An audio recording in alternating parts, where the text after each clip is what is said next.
여러분 안녕하십니까. 정격시사 고성국입니다. 오늘 정격시사에서는 어제 북한에서 진행된 북러 정상회담 소식 알아보겠습니다. 이화여대 박원곤 교수와 좀 자세히 짚어보겠습니다. 더불어민주당 박균택 의원과 함께 해병대원 특검법에 대한 입법 청문회를 포함한 정치 현안도 좀 짚어보겠습니다. 지금 2025년 에이펙 정상회의가 우리나라에서 개최되는 것으로 결정이 돼 있는데 우리나라 어디에서 결정하느냐를 둘러싸고 세 도시가 지금 막판 경쟁에 들어갔습니다. 인천광역시, 그리고 제주광역특별시, 그리고 경상북도 경주시입니다.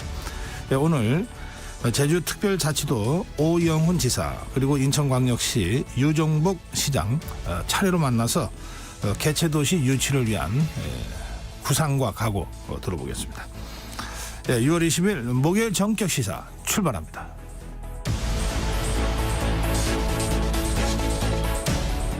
정격시사는 유튜브 라이브로 생방송으로 여러분 함께 하실 수 있습니다. 문자 참여는 짧은 문자 50원, 긴 문자 100원입니다. 샵 9730으로 함께 해주시기 바랍니다. 콩 어플 무료로 쓰실 수 있습니다. KBS 라디오 정치, 경제, 사회, 문화 각종 명품 콘텐츠가 여러분을 기다리고 있습니다. 구독과 좋아요, 댓글로 함께 해주십시오.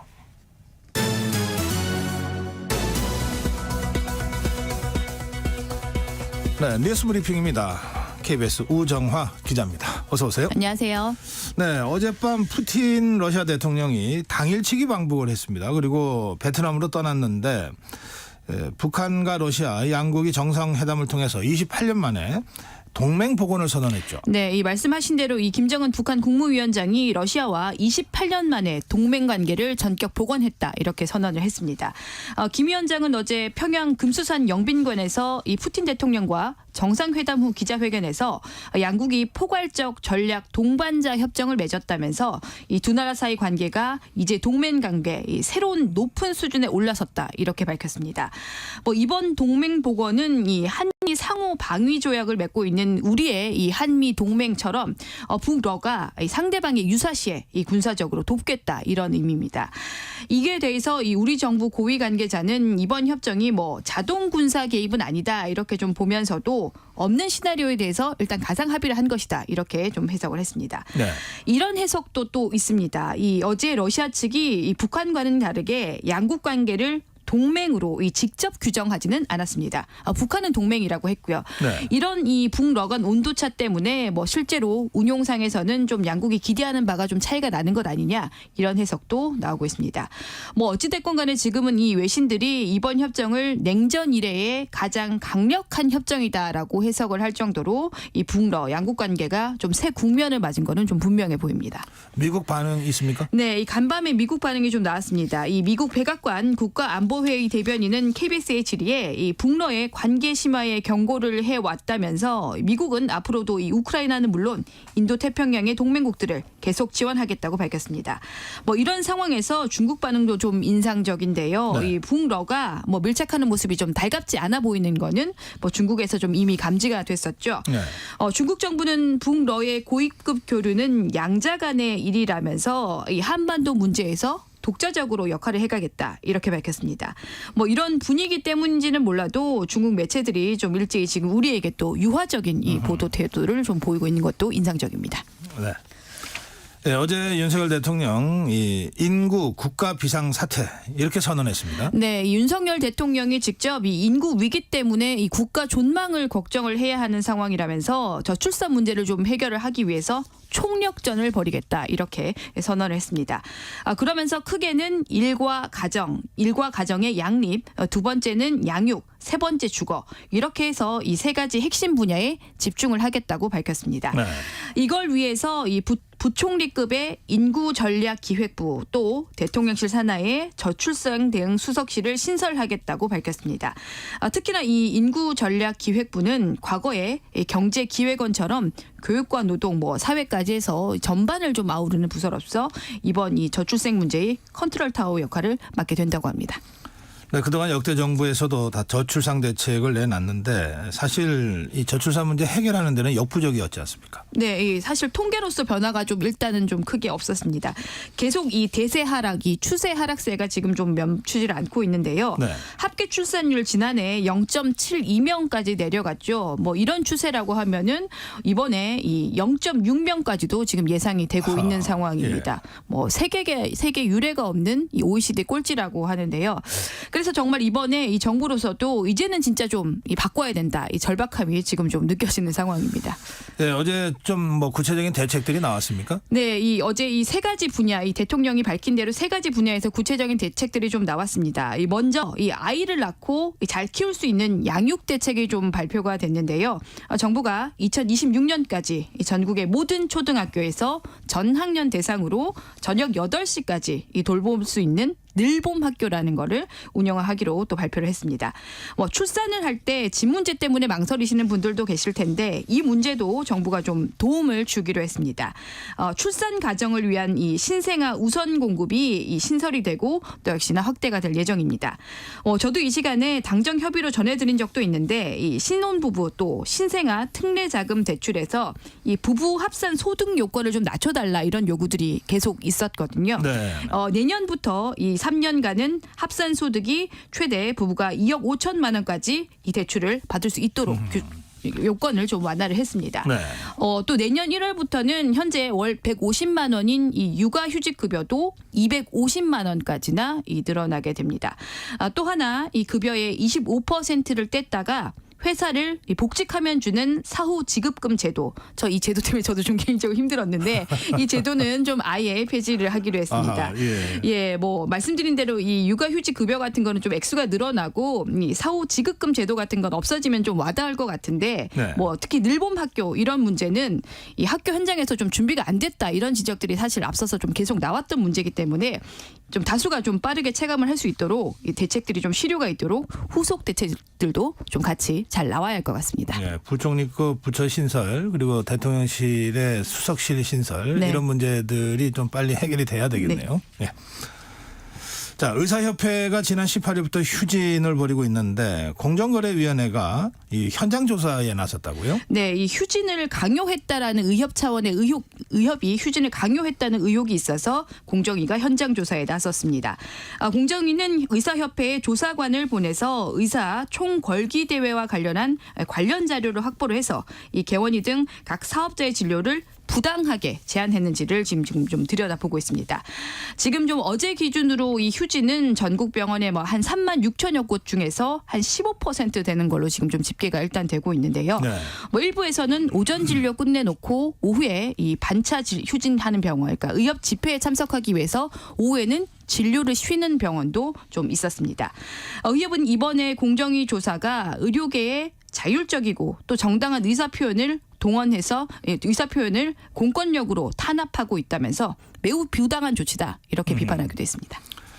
네, 그래서 어제 그제 그 집회에서 의협이 요구사항이 받아들여지지 않으면 27일부터는 무기한 휴진하겠다고 했거든요.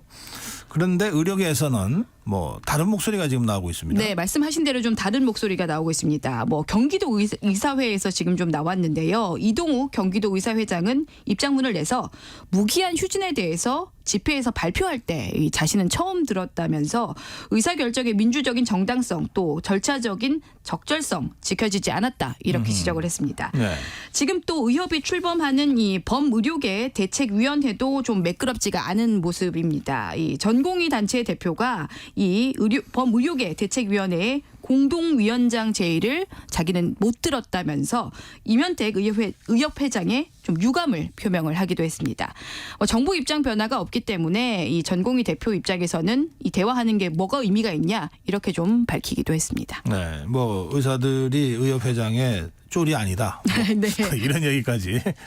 그런 얘기까지 나왔습니다. 네. 네, 그건 그렇고 대법원에서는 의대 증원 결정의 집행정지 신청을 최종 기각했군요. 네, 의대 교수와 전공의 의대생 등이 의대 정원 2,000명 증원 또 배분 결정에 효력을 멈춰달라면서 정부를 상대로 냈죠. 이 집행정지 신청이 이 대법원에서 최종 기각이 됐습니다. 대법원 2부는 항소심에서 일부의 뭐 위법성은 있지만 의대 정원 이 증원 집행정지의 이 실체적 요건을 보면 집행정지를 허락을 할 수는 없다. 이렇게 최종적으로 이 기각을 했습니다. 네.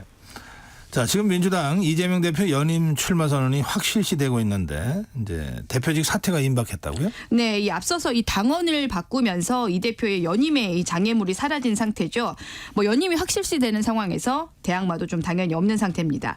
뭐 이런 상황이면 굳이 뭐 대표직을 유지해서 대표 선출 방식을 유리하게 바꾸려고 한다, 유리하게 끌고 가려고 한다는 비판을 감수할 필요가 없기 때문에 좀 사퇴를 일단 하려는 것 같습니다. 네. 당초 일부에서 뭐 이번 주에 연임 선언하는 것 아니냐, 뭐 사퇴하는 것 아니냐 이런 관측이 나왔는데 이재명 대표는 아직 좀 신중한 모습입니다. 네.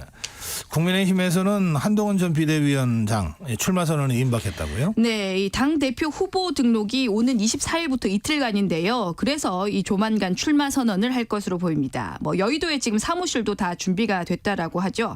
뭐 이런 상황에서 여러 당권 주자들의 목소리도 계속 좀 나오고 있습니다. 이 당권 도전을 적극적으로 고려하겠다 이렇게 밝혔던 이 나경원 의원은 이재명의 민주당으로부터 이 대한민국을 지키겠다면서 본인은 그것뿐이다. 뭐 일각에서 제기되는 이 친윤계 지원설 좀 정면으로 반박을 하기도 했습니다. 네.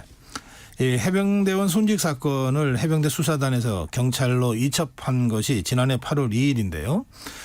이날 그 윤석열 대통령이 신범철 당시 국방부 차관 그리고 임기훈 대통령실 국방비서관과 통화한 것으로 확인이 됐죠. 네, 일단 뭐 이야기들이 좀 오간 내용이 구체적인 통화 내용은 일단은 확인된 바는 없습니다. 네. 다만 좀 통화가 이루어졌고 이후에 이 경찰에 이첩됐던 사건이 회수가 됐다는 건데 뭐 지금 이게 과연 어떤 뭐 외압이나 문제인지 뭐 제기되는 의혹들이 사실인지 지금 조사를 하고 있는 겁니다. 당일 8월 그 말씀하셨던 이 지난해 8월 2일에 이 윤석열 대통령이 임기훈 당시 국가안보실 국방비서관 또 신범철 국방부 차관 이 순서로 이 통화를 마칩니다. 그리고 3시간 뒤인 오후 7시 20분쯤에 이 군 검찰은 사건 기록을 경북 경찰청에서 이 회수를 하게 되는데요. 같은 날에 또 대통령실과 국방부가 여러 번 연락을 주고받은 정황도 이번에 좀 함께 확인이 됐습니다. 뭐 이첩됐던 사건 기록이 이 당일에 회수되기까지 이 반나절 동안 좀 지금 상황을 보니까 당일에 회수되기까지 반나절 동안 좀 분주하게 연락이 오갔던 것으로 확인이 되고 있습니다. 네. 대통령실 측은 이에 대해서 대통령이 이 비서관과 통화를 하는 건 문제가 아니라면서 이 수사 중인 사안에 대해서 언급하는 건 부적절하다 이렇게 밝혔습니다. 지금 수사가 좀 진행되고 있으니까 일단은 최종적으로 좀 수사 결과를 지켜봐야 할 것 같습니다. 네, 오늘 여기까지 듣겠습니다. 뉴스브리핑 우정화 기자였습니다. 전격 시사 듣고 계신 지금 시각 7시 33분입니다. 전격 시사 출근길 날씨 정보입니다. 어제 서울은 35.8도까지 올랐습니다. 경주는 37.7도로 기록이 됐는데요. 오늘도 역시 폭염이 중부와 일부 남부지방에 이어집니다. 현재 서울, 경기, 전역 등 중부지방과 일부 경상권, 전북에 폭염주의보가 발효 중이고요. 내일까지 중부지방은 폭염이 이어지고 비 소식이 오늘 들어있는 전남, 경남, 제주는 어제보다 낮 기온이 2도에서 6도가량 떨어지겠습니다. 오늘 낮 최고 기온 서울, 세종, 대전 35도, 안동 34, 전주, 구미 33도로 중부와 전북, 경북이 덥고 강릉, 대구는 32, 광주 31, 제주 26도 등으로 전남, 경남, 제주는 기온이 어제보다 떨어집니다. 제주에는 새벽 6시 호우주의보도 발효됐는데요. 어제 늦은 밤부터 정체전선의 영향으로 올해 첫 장맛비가 시작된 제주는 내일 아침까지 50에서 100, 최고 200mm 이상의 비가 오겠고요. 오늘은 전라권과 경남권도 저기압의 영향으로 가끔 비가 오면서 일부 전남, 경남, 제주 어제보다 기온이 좀 떨어지겠습니다. 서울은 내일도 33도로 예보돼 있습니다. 주말에는 기온이 전국적으로 좀 떨어지겠습니다. 현재 서울 기온은 25도입니다. 날씨 정보 전해드렸습니다. 계속해서 이 시각 교통 상황입니다. KBS 교통정보센터의 공인혜 씨가 정리해드립니다. 네, 출근길 도로 상황입니다. 먼저 경부고속도로 서울 쪽으로 수원부터 막히고요. 금토분기점에서 반포까지 천천히 갑니다. 반대 부산 방향은 한남에서 서초까지 제속도 못 내고요. 신갈분기점에서 수원까지 어렵습니다. 경인고속도로 서울 방향은 부천에서 신월까지 천천히 가고요. 반대 인천 쪽으로 인천요금소에서 부평까지 밀리고 있습니다. 서울 양양고속도로 서울 쪽으로는 서양향에서 인제터널까지는 2차로가 작업으로 막혀 있습니다. 미리 다른 차로로 변경하셔야겠고요. 서해안고속도로 목포 방향 안산 분기점에서 용담터널까지와 비봉 부근에서 천천히 갑니다. 서해대교 부근에서는 대형 화물차가 서 있어서 주의가 필요하겠습니다. 영동고속도로입니다. 강릉 쪽으로 서창 분기점에서 월곶 분기점, 반월터널에서 동군포까지 천천히 갑니다. KBS 교통정보센터였습니다.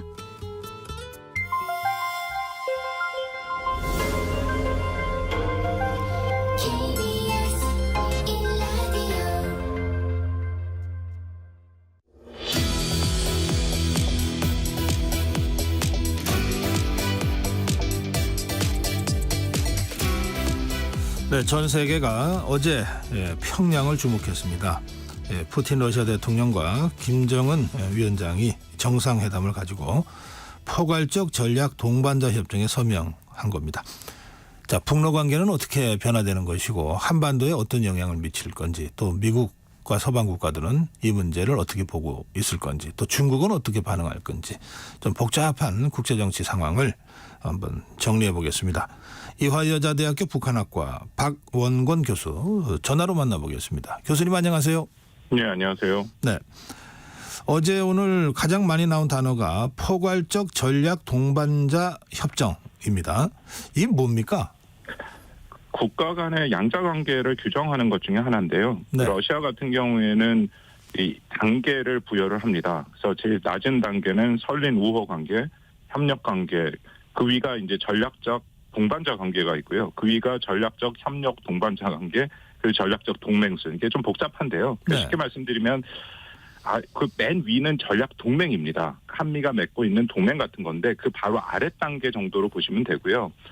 포괄적이라는 표현은 군사 분야를 포함해서 모든 분야에 대해서 협력한다는 의미가 있는 거고, 전략이라는 단어는 장기적인 관계로 가져간다. 동반자는 함께한다. 이제 그 정도로 보시면 되는데, 중요한 것은 이전에 보다는 훨씬 더 높은 수준의 협력을 한다라는 것은 분명해 보입니다. 네. 그런데 동맹까지는 아니다 이런 말씀이시죠? 그 부분이 논란이 되고 있습니다. 왜냐하면 어저께 나온 발언 중에 사실은 가장 민감한 내용들이 좀 포함이 돼 있거든요. 네. 이 내용이죠. 이번에 했던 포괄적 동반자 협정을 통해 양국 중 한 곳이 침략당할 경우 상호 지원하겠다. 이것을 어떻게 해석하느냐에 따라서 이미 김정은 동맹이라고도 얘기를 했습니다. 근데 그 푸틴 쪽에서는 조심스럽게 동맹이라는 단어는 피해서 간 것 같은데요. 네, 그것도 해석의 여지가 있는 거죠. 그 말씀하신 게 맞는데, 네. 김정은 같은 경우에는 어저께 공동 기자회견, 공동 회견에서 그 동맹이라는 얘기를 3번 정도 한 거로 알려져 있고요. 근데 푸틴은 거기에 대해서 한마디도 동맹이라는 얘기를 하지 않았다라고 그렇게 알려지고는 있는데, 네. 문제는 양국 정상이 같이 서 있는 데서 그 김정은이 동맹이라는 얘기를 계속 하는데 푸틴이 거기에 대해서 얘기를 안 했다라는 거가 이것을 동맹이 아니다라고 부인을 한 거로 볼 수도 있지만 그걸 수용한 거로도 볼 수 있는 거거든요. 아하, 예. 만약에 그것이 아니다라고 하면은 자기가 다른 어떤 입장을 밝힐 수도 있다라고 판단이 되는데, 그렇지 않았다라는 것은 암묵적 수용, 동의를 했다, 그렇게 볼 여지도 있는 거죠. 이게 동맹이냐 아니냐에 관심을 갖는 이유 중에 하나가 이게 유사시 즉각 개입, 자동 개입이냐 아니냐 이 문제와 연계되기 때문에 그런 것 아닙니까? 그렇습니다. 예, 교수님은 이 문제는 어떻게 보십니까? 이게 굉장히 좀 어려운데요. 왜냐하면 일단 어저께 서명된 이 협정의 전문이 공개되지 않고 있습니다. 일단 전문이 공개돼야 정확한 판단이 된다라고 판단이 되는데요. 몇 가지 딱 나온 얘기가 이겁니다. 포괄적 동반자 협정을 통해 양국 중 한 곳이 침략당할 경우 상호 지원을 제공한다. 이게 다거든요. 네. 그렇다면은 과연 이 상호 지원이라는 것이 앞에 어떤 전제가 있느냐? 예를 들어서 이런 것이죠. 군사적인 지원을 하고 있느냐, 아니면 어떤 불법적인 형태가 있느냐. 그러니까 이런 말씀을 드리는 게, 그간에 북한과 러시아가 이 관련된 조약을 맺었었는데 지금 많이 얘기되는 게 1961년 조약이지 않습니까? 거기에는 네. 자동 개입 조항이 있는데 거기는 이렇게 돼 있습니다. 전쟁 상태에 처하게 된 경우에는 지체 없이 자기가 보유하고 있는 모든 수단을 동원해서 군사적 및 기타 원조를 제공한다. 네. 그러니까 이거는 지체가 없으니까 자동 개입이 된다라는 거죠. 그렇죠. 그런데 이번에 발표된 것은 그냥 상호 지원을 제공한다라고 돼 있는데, 지원의 조건이 뭐 각국의 어떤 법률적인 것을 따른다. 이 한미 이 상호방위 조약에는 그렇게 돼 있거든요. 그런 부분들이 아직 확인이 안 돼서 정확하게 말씀을 드리기는 쉽진 않은데요. 그럼에도 뭐 저를 비롯해서 이쪽 부분을 계속 보는 사람들 입장에서는 우리가 생각했던 것보다는 훨씬 높은 수준인 것은 분명합니다. 알겠습니다. 일단은 군사 지원을 의미하는 것은 확실하니까요. 네, 알겠습니다. 그 대통령실 그리고 또 미국이나 여러 서방 국가들이 푸틴 대통령한테 선을 넘지 마라 이렇게 일종의 경고 메시지를 그동안 보내왔다고 그러던데요. 그게 어느 정도 좀 먹혔다고 봐도 됩니까? 아니면은 뭐 그냥 무시당했다고 봐야 됩니까? 다시 말씀드립니다만 이건 전문이 확인이 돼야 되는데 네. 지금까지의 상황으로 말씀을 드리면 저의 해석은 선을 넘었다고 생각을 합니다. 아하. 예. 왜냐하면 분명히 그 말씀을 드린 것처럼 그 한 줄밖에 나와 있지는 않지만 이게 한번 그냥 상식적으로 생각해도 한 곳이 침략을 당한다라는 것은 군사적인 상황을 얘기하는 것이잖아요. 네. 그리고 상호 지원을 제공하는데 그 침략을 당하면 당연히 군사적인 지원을 얘기를 하는 것이죠. 네. 그렇다면 이게 동맹 관계를 복원했다라고 해석할 여지가 있습니다. 물론 거듭 말씀드립니다만 이 전문을 봐야 제가 명확하게 말씀을 드릴 수 있다라는 건 맞고요. 그렇지만 현재 나온 것만으로 봐서는 동맹관계 복원 측면이 맞는 거고 이게 네. 어떤 의미가 있냐면 뭐 많이들 얘기가 됐습니다만 김정은이 연말 연초 한국 관계의 대남 노선을 전환하면서 교정국 관계다. 네. 한국을 제1의 적대국이다라고 아주 명확히 규정을 하지 않았습니까? 이제 네. 더 이상 뭐 통일하지 않겠다라는 얘기도 나왔고 2월 9일 그들이 말하는 건군절에서 자신들의 국시, 국가의 최고의 목표는 무력을 사용해서 대한민국을 완전히 점령하는 영토 안정이라고 얘기를 했습니다. 네. 그러니까 그런 상황에서 러시아가 북한을 지원한다. 그 동맹 관계를 복원한다 하면은 사실상 러시아도 한국을 적대시하겠다라는 그런 선언이 돼버리거든요. 네. 그런 측면에서 저는 선을 넘었다고 생각합니다. 네. 근데 이게 침략을 당했을 때 이런 전제가 있잖아요. 네. 뭐 70여 년 전에 6.25 전쟁 때는 이 북한이 무력 남침을 기습적으로 했는데 그때도 그 당시 소련으로부터 다 사전에 그 허락받고 지원받고 그 했던 것 아닙니까? 그렇습니다. 예, 그때하고 지금의 북러 군사동맹 복원하고는 뭐 같은 그 위험도로 봐야 됩니까? 아니면 그때와는 또 상황이 다르다고 봐야 됩니까? 그때랑은 상황이 많이 다르죠. 그때는 뭐 말씀하신 것처럼 당시 김일성이 적극적으로 나서서 그 소련의 스탈린과 중국의 마오쩌둥을 설득해서 전격적인 남침을 한 것이 한국 전쟁이지 않습니까? 네. 아까 말씀드린 것처럼 김정은이 영토 안정이라 하면서 대한민국 영토 전체를 점령하겠다라는 그런 무력 점령의 의지를 밝히긴 했지만 그 당시 한국은 지금의 한국이 아니죠. 예. 그리고 한미 동맹이 있기 때문에 사실상 북한이 그렇게 남침을 해올 가능성은 저는 매우 적다라고 생각을 합니다. 그렇게 될 경우에 오히려 북한에 대한 그쪽의 영토 안정이 될 가능성이 매우 높죠. 그렇기 때문에 이것은 뭐 그렇게 쉽게 김정은이 결정할 것은 아니다라고 생각합니다. 네, 그렇다면은 북러가 군사동맹 관계를 복원해서 이전의 그 러시아 북한 관계는 아니다라고 하더라도 이게 곧바로 한반도의 군사 긴장이 갑자기 고조되거나 이런 상황으로 연결될 가능성은 별로 없다 이런 뜻입니까? 당장은 아니겠죠. 당장은 아니겠지만 하나 우려되는 것이 네. 다시 말씀드리면 전문을 보긴 해야 되는데 우려되는 것이 이러한 조약이 맺어짐으로써 김정은이 좀 더 과감한 그런 공격적인 정책을 할 기반은 된다. 그러니까 자기 뒤를 봐줄 수 있는 새로운 동맹이 생긴 거잖아요. 그렇죠. 뒷배가 생긴 거죠. 그렇죠. 기존에 그 중국과도 61년에 같은 조약을 맺은 게 있습니다. 그것은 여전히 유효합니다. 자동 개입 조항이 있는 것이고요.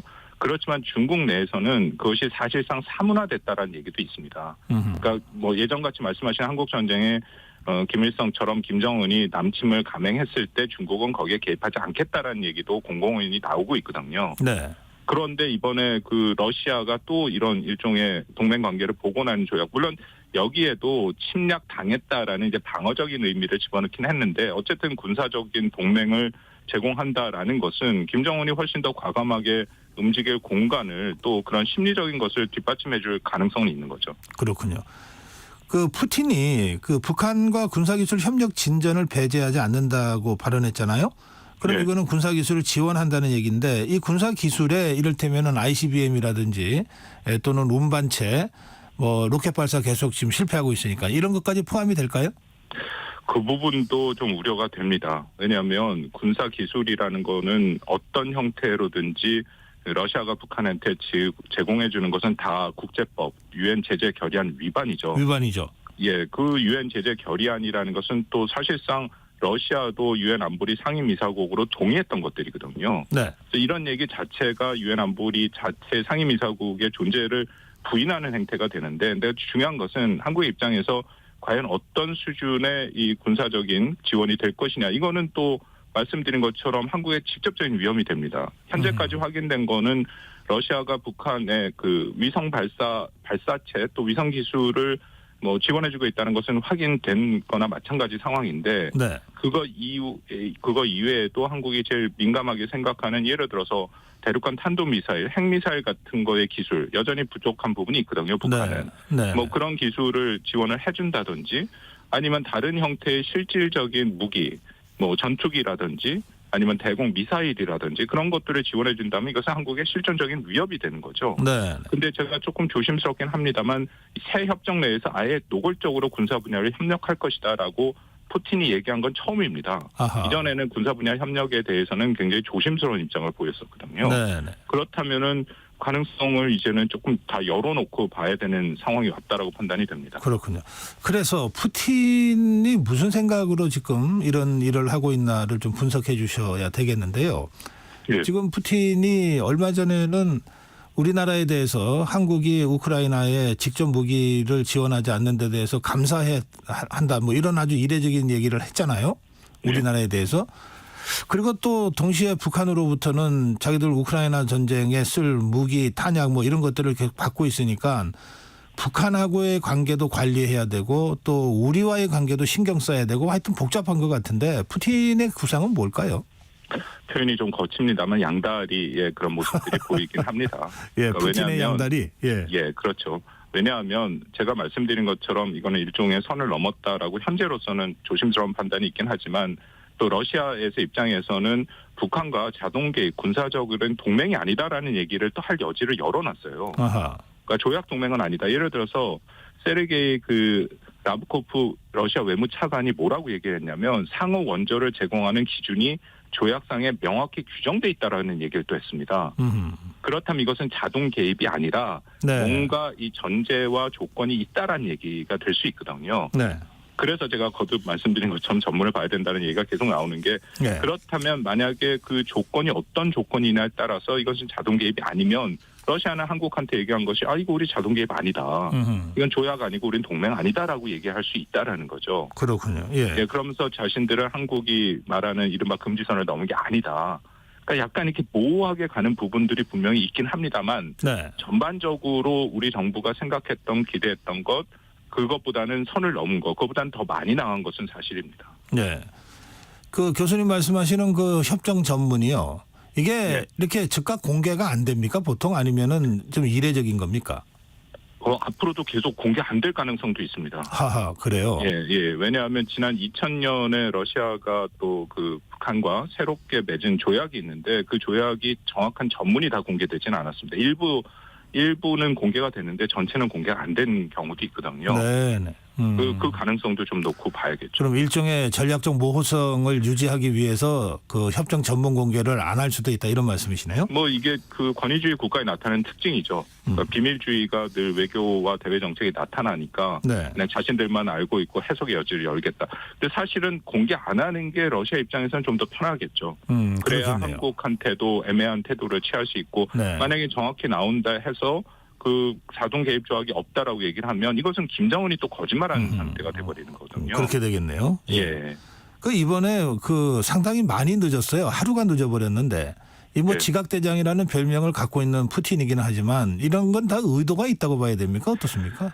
글쎄 뭐 의도라기보다는 워낙 전례가 많기 때문에 이거를 의도라고만 볼 수 있을까에 대해서는 조금 조심스럽습니다. 뭐 말씀하신 지각대장으로 아주 유명한 사례들이 너무 많고 뭐 우리 이전 한국 대통령과에도 1시간 2시간씩 늦었죠. 네. 특히 이번에는 자신의 그 오는 길에 그 러시아에 있는 공화국을 10년 만에 한번 그 방문을 했고 거기에 일정들이 있었고요. 그리고 또 보면 어저께 그 베트남 가는 일정도 늦어졌습니다. 아하, 예. 그러니까 여기서도 공시에 거의 뭐 밤에 출발했다라고 알려져 있으니까 당연히 베트남도 국빈 방문 형식으로 가는데 밤에 도착하는 건 아니거든요.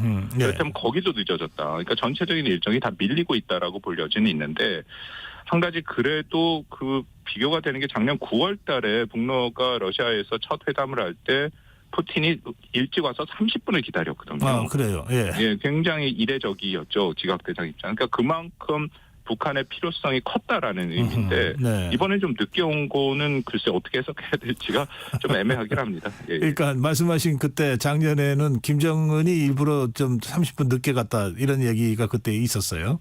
예, 예, 예. 자, 예, 그건 조금 지켜봐야 되겠고요.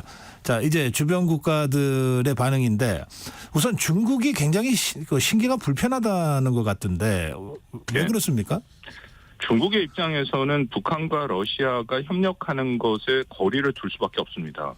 왜냐하면 중국은 미국과 전략적 경쟁을 하고 있지 않습니까? 이런 상황에서 중국이 가장 중시하는 국가들은 유럽 국가들입니다. 네. 유럽 국가들을 자신들의 편으로 좀 끌어들여야 그 자신의 원하는 것들을 이룰 수 있죠. 그래서 얼마 전에 시진핑 주석이 프랑스 국빈 방문했던 그 모습들이 다 있지 않습니까? 그래요. 근데 문제는 북한과 러시아에 협력하는 주 대상이 우크라이나 전쟁이니까 아하. 이 우크라이나 전쟁이라는 것은 유럽 국가에게 실존적 위협이 된다라는 거죠. 그렇죠.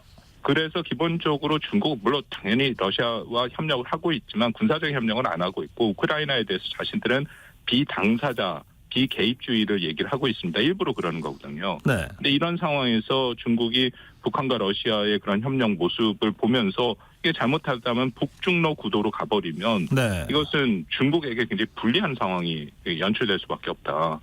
그래서 중국이 공개적, 비공개적으로 이미 여러 차례 얘기를 했습니다만 북중러나 한미일 같은 진영주의, 신냉전에 반대한다는 얘기를 이미 했습니다. 네. 그래서 양자 관계는 유지를 하겠지만 3자의 그런 진영은 원치 않는다라는 것은 분명한 중국의 입장인 거죠. 네. 사실은 중국의 그런 입장에 대해서 김정은 입장에서는 뭐 화끈하게 밀어주지 뭘 자꾸 눈치 보냐. 그래서 러시아를 레버리지로 이용해서 지금 중국을 또 압박하고 있는 이런 측면도 있는 것 같으네요. 그렇습니다. 뭐 이것은 어떻게 보면은 북한 외교 정책에서 나타나는 굉장히 오래된 일종의 전통과 같은 건데요. 그런 걸 시계추 외교라고 하죠. 네. 냉전 시기에는 북한이 중국과 소련 관계가 안 좋았지 않습니까? 그 안에서 자신들의 어떤 이득을 최대화하는 그런 시계추 외교를 했고 네. 현재 상황에서는 중국과 북한과의 관계가 삐거덕거리는 모습은 이제는 감출 수 없을 수준으로 나오고 있습니다. 그렇다면 북한은 러시아를 더 끌어들여서 뭔가 중국한테 메시지를 보내고 압박을 보내고 있는 그런 모습들이 보이죠.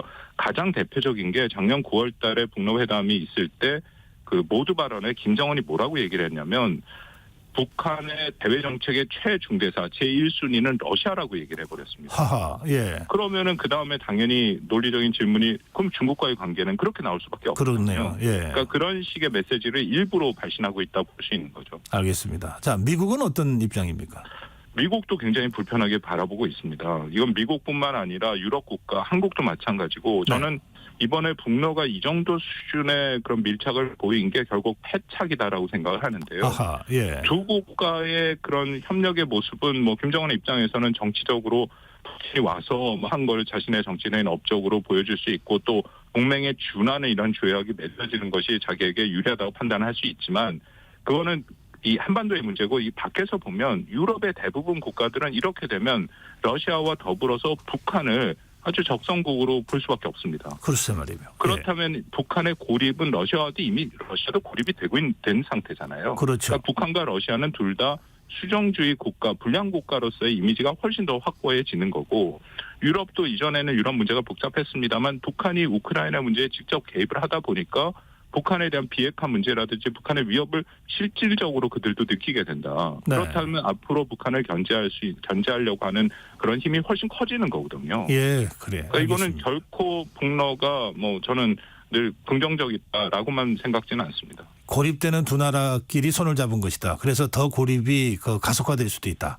이미 나토에서 그런 반응이 나왔고요. 그렇군요. 미국에선 당연히 그런 반응이 나오고 있고 예. 그런 게 전체적인 국제사회의 기본 인식과 의견인 거죠. 네, 교수님, 짧게 한 말씀만 부탁드릴게요. 예.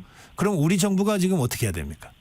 일단은 전문을 확인해야 됩니다. 그러니까 아직은 정부 차원 저는 민간 학자니까 좀 편하게 말씀을 드릴 수 있습니다만 네. 정부는 매우 신중하게 움직여야 되니까 전문이 확인돼야겠죠.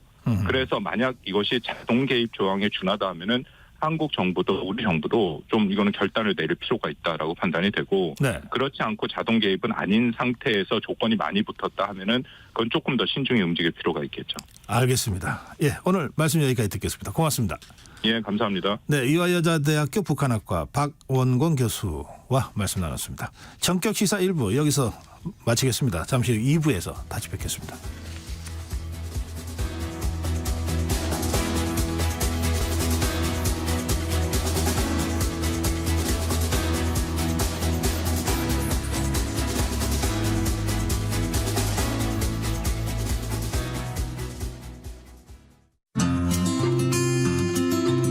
KBS 라디오 기후위기 대응 캠페인 지구를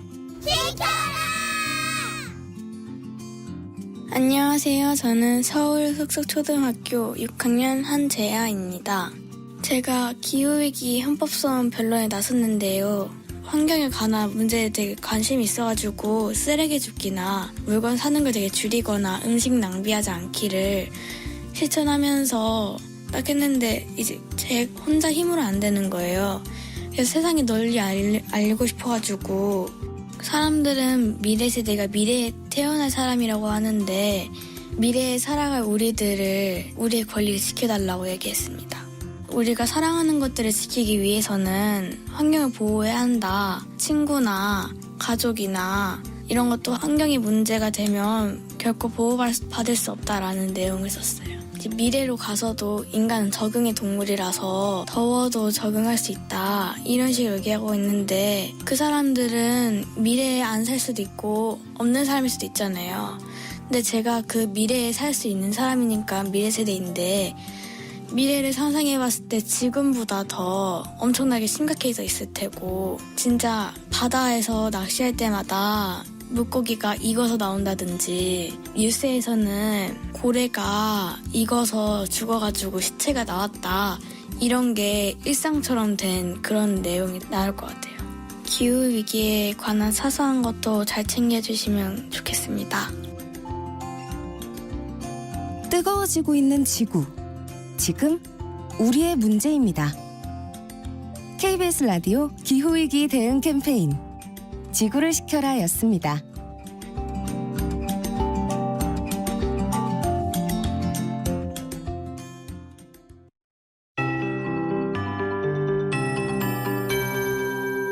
KBS 58분 날씨.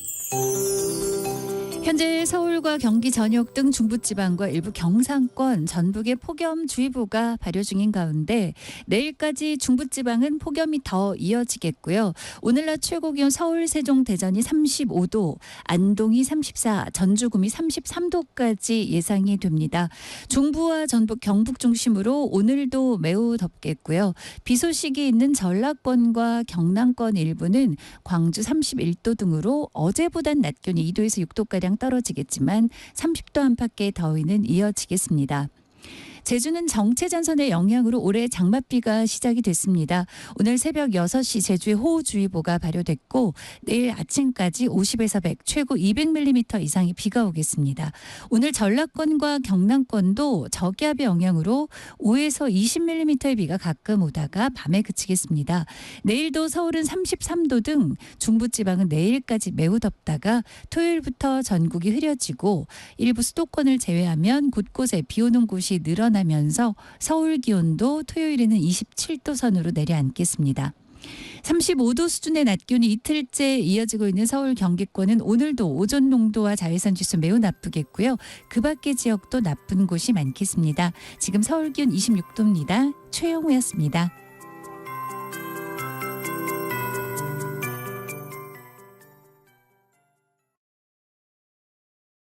정성을 다하는 국민의 방송 KBS가 8시를 알려드립니다.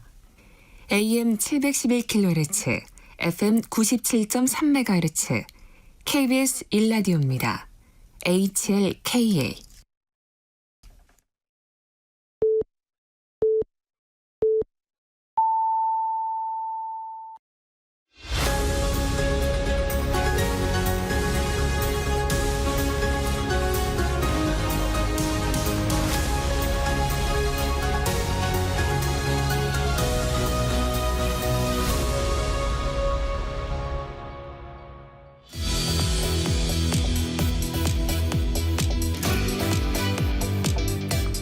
네, 22대 국회 아직 원구성이 완전히 마무리되지 않은 상태입니다만 일부 상임위, 특히 법사위, 과방위 이런 이 상임위는 굉장히 빠르게 지금 그 의정 활동이 시작됐어요. 오늘 더불어민주당 법사위 위원이신 박균택 의원 모시고 전국 현안에 대한 말씀, 또 법사위 상황에 대한 말씀 좀 듣겠습니다. 박균택 의원님 어서 오십시오. 예, 안녕하십니까. 박균택입니다. 이번에 초선으로 국회에 들어오셨죠? 예, 그렇습니다. 지역구가 어디십니까? 광주 광산구 갑입니다. 광산구 갑이면은 그 송정리 그쪽입니까? 예, 송정역 군공항이 있는 곳입니다. 아, 그렇군요. 군공항 이전되면서 뭐 개발에 대한 기대가 엄청 높던데요? 근데 아직 지금 예. 그 확정이 안 된 상태라 네. 좀 더 노력을 해야 할 것 같습니다. 예, 아주 어려운 일을 그 지역에서 해내셔야 되겠네요. 예, 그렇습니다. 이번에 지역구에서 이제 경선 거쳐서 국회 들어오셨는데 그 정치 입문 과정 겪어보시니까 어떠세요? 선거가 생각보다 어려웠던 것 같습니다. 네. 나의 진심만 있으면 알아주시겠지라는 이런 생각으로 임했는데 네. 막상 그 많은 시민들을 상대로 저를 알리고 홍보한다는 것이 보통 어려운 일이 아니라는 것을 뒤늦게 체감을 했었습니다. 몰랐으니까 쉽게 도전할 수 있었던 그러셨구나. 것 같습니다. 예. 근데 그 언론에서는 우리 박균택 의원을 비롯한 몇 사람을 그 이른바 대장동 변호사라고 이렇게 부르잖아요. 예. 그렇게 부르는 데 대해서는 어떤 느낌이세요? 그게 제가 그걸로 특징 지어진다고 한다면 어쩔 수는 없는 일이긴 한데 네. 막상 그 시민들 입장에서는 또 지역에서 네. 뭔가 활동상이나 앞으로 미래상에 대한 관심 때문에 저를 선정을 해 주신 것이지 네. 뭐 어떤 특정 사건을 했다고 해서 특정 당대표의 뭐 친분도 때문에 저를 꼭 골라줬던 것은 아니기 때문에 네. 조금은 아쉬운 표현이기도 하고 그렇습니다. 그럼 앞으로는 국회의원 박균택으로 불리고 싶다? 예, 어떻게 부르셔든 상관없습니다. 알겠습니다. 예, 지금 저 법사위가 굉장히 빠르게 지금 활동이 지금 이제 진행되고 있는데요. 해병대원 특검법에 대한 입법청문회가 오늘 열립니까?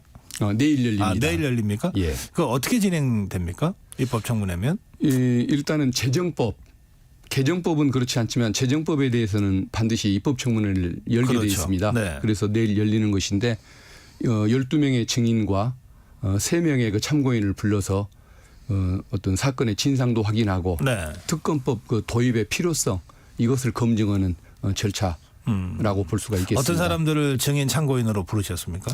그 해병대 그 사건 그것을 일으켰던 일어나게 만들었던 책임자와 네. 그 사건에 대해서 그 은폐를 시도했다고 의혹이 일고 있는 네. 대통령실 내지는 뭐 장관 등 관계자들을 부르는 증인 채택을 했습니다. 그러니까 이종섭 전 국방장관 예. 그리고 임성근 전 해병 1사단장 예. 이런 사람들이 지금 증인 채택이 돼 있는 상태죠. 예, 그렇습니다. 그러면 그분들이 나온다고 합니까? 지금 그 불출석 사유서를 2명만 제출했습니다. 네. 신원식 국방부 장관, 김교환 해병대 사령관인데 네. 신원식 국방부 장관은 아마 해외 그 방산 문제 때문에 출장 계획이 원래부터 있었던 것 같고 네. 그래서 차관이 대신 나온다는 거고 네. 그 정도면 뭐 정당한 사유가 있는 경우가 아닐까 싶은데 네. 김교환 사령관에 대해서는 좀 더 검토를 해봐야 할 것 같습니다. 그리고 이제 출석하지 않으면 형사처벌 조항이 있기 때문에 아하. 그래서 뭐 거의 나오지 않을까 그렇게 생각하고 있습니다. 예, 그렇군요. 예. 그런데 지금 국민의힘은 아직 원구성 협상이 마무리가 안 돼서 지금 국회에 안 나오고 있지 않습니까? 그러면 내일 입법청문회에도 국민의힘은 참석 안 한다고 봐야 되겠네요. 예, 그 아마 나와서 방어를 하고 싶은 부분이 있으면 방어를 해주는 게 맞긴 맞을 텐데 네. 상임위 그 자리 문제에 대한 쟁점을 워낙 크게 인식을 하고 있어서 아마 국힘 의원님들이 안 들어오실 가능성이 높다고 네. 예상하고 있습니다. 이제 이럴 경우에 뭐 더불어민주당 입장에서는 야권만이라도 한다 이렇게 해서 지금 내일 청문을 할 것 같은데 예. 동시에 어쨌든 부담도 좀 느끼시지 않나요? 이제 국민의힘이 함께 들어와서 어떤 형태로든 결론을 내면 책임도 같이 나눠가는 건데 그 점은 예. 어떻게 느끼십니까? 사실 함께 할 수 있으면 좋을 텐데 네. 그게 법사위원장, 운영위원장 자리를 좀 양보를 요구하다 보니까 네. 그것을 민주당이 응해줄 수가 없는 상황. 이것 때문에 아마 그 타임 요구에는 응하기가 좀 어려울 것 같습니다. 네. 그래요. 그러면 내일 입법청문회가 이제 그 말씀하신 대로 법 개정하는 게 아니라 새로 만드는 거기 때문에 꼭 필요한 절차인데 그 입법청문회가 그 해병대원 특검법에 이제 출발이 되는 거잖아요. 예, 그렇습니다. 어느 점에 포인트를 두고 지금 더불어민주당 또 법사위원들은 그 관심을 갖고 있는 겁니까? 원래 국민들의 관심 사항은 그 사망의 원인, 네. 책임자가 누군가 이 부분을 가리고 싶었던 것이 1차적인 원인이었을 텐데 네. 그것을 덮으려고 노력하다 보니까 결국은 권력형 그 게이트가 돼버린 것 같습니다. 이 사망의 원인을 밝히는 것조차 거부하는 사람들이 누군가 어떤 이유로 그 사망의 원인을 밝히는데 그 방해를 하는 이런 행동들을 했었을까. 그래서 그 사건을 이첩하고 그것을 다시 회수해 왔던 그 과정 그리고 수사를 그 열심히 했던 그 대령에 대해서 박종훈 대령에 대해서 그 항명죄로까지 수사를 하고 기소를 했던 이런 과정들에 대해서 과연 권력이 어떻게 개입을 하고 왜곡을 시켰는지 이 부분을 밝히는 것이 중요한 목표라고 볼 수가 있습니다. 그러면 결국 그 해병대원 그 수사 외압 부분에 그 초점을 맞춘 특검으로 간다 이런 말씀이시죠? 예, 그렇습니다. 네, 외압의 특검을 초점을 맞춘? 예, 그렇습니다. 네, 알겠습니다. 그런데 이 박주민 의원도 같은 법사위입니까? 예, 그렇습니다. 네. 뭐 박주민 의원은 법사위는 아닙니다. 법사위는 아닌데 예. 그 이 문제에 대해서 계속 관심을 갖고 있는 것 같더라고요. 예, 예. 그래서 뭐 여러 가지 제보도 들어온다고 그러던데 예. 혹시 의원님이나 다른 법사위원들한테는 무슨 제보 같은 게 안 들어옵니까? 저에게도 조금 뭔가 그 어떤 사건의 그 내용이라든가 사람의 관계에 대해서 네. 조금 제보를 해주는 분들이 조금 계시긴 합니다. 네. 근데 아주 많이 들어오지는 않습니다. 근데 제보가 들어오면 그게 도움은 됩니까? 아무래도 그 생각을 못했던 그 측면들을 또 알려주는 좀 효과가 있기 때문에 네. 아무래도 조금 더 관심의 영역도 넓어지고 네. 또 좋은 정보가 되기도 하고 예. 그러는 것 같습니다. 내일이 입법청문회고